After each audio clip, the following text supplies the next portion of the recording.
بسم اللہ الرحمن الرحیم۔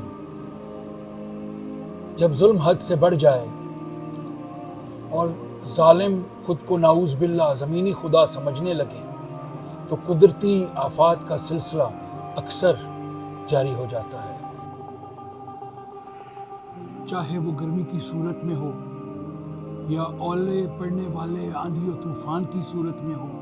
امریکہ جیسے ملک میں جنگل میں آگ لگنے سے جانی و مالی نقصان کی صورت میں ہو، یا پرسوں ہونے والے ہندوستانی جہاز کے افسوسناک تباہ ہونے کی صورت میں ہو، لیکن پھر بھی ظلم تھم نہیں رہا، بڑھ رہا ہے۔ مسلم امہ کی حالت اس محلے جیسی ہے جس محلے کے ایک گھر میں جب آگ لگتی ہے تو باقی تمام اہل محلہ غفلت کی نیند سوئے رہتے ہیں۔ پھر جب آگ ایک گھر سے بڑھتی دوسرے گھر تک پہنچتی ہے تو بھی باقی محلے دار دیکھ کر اندیکھا کر دیتے ہیں اور صرف اتنی ہی آواز لگا کر سو جاتے ہیں کہ گھبرانا نہیں، ریسکیو والوں کو فون کر دیا ہے، آتے ہی ہوں گے۔ محلے والوں کو یہ بات سمجھ کیوں نہیں آتی کہ اگر وقت پر آگ نہ بجھائی گئی تو اگلی باری ہمارے گھر کے جلسنے کی ہوگی۔ غزہ میں تباہی ہوئی تو مسلم امہ نے ایک دوسرے سے سرگوشی کرتے ہوئے کہا کہ زیادہ اچھی نہ بولی نہیں تے فرعون اگلا حملہ ساڑھے تے چکرے سی۔ فرعون حملہ کر رہا ہے، ایک مسلم ملک کے بعد دوسرے پر، دوسرے کے بعد تیسرے پر، تیسرے کے بعد چوتھے پر لیکن یہ کہانی غزہ یا ایران پر حملے سے شروع نہیں ہوئی، بلکہ یہ فسانہ ہے پرانا۔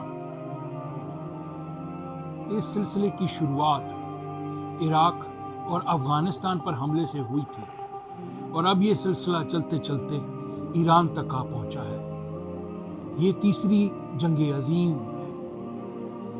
اس پھیلتی آگ کو اگر نہ روکا گیا تو یہ آگ پھیلتی پھیلتی مسلم امہ کے ہر گھر تک پھیلے گی۔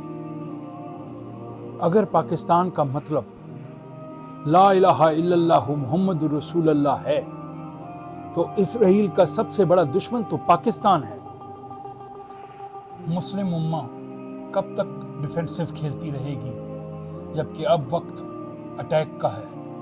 حق اور باطل کی لڑائی میں انسانی جانوں کا ضیاع ایک انتہائی افسوسناک نتیجہ ہوتا ہے، کیونکہ بچہ چاہے اپنا ہو چاہے دشمن کا، بچہ بچہ ہوتا ہے۔ لیکن ہم اس دنیا میں رہتے ہیں جہاں انسانیت کا خون کرتی پھر رہی ہے۔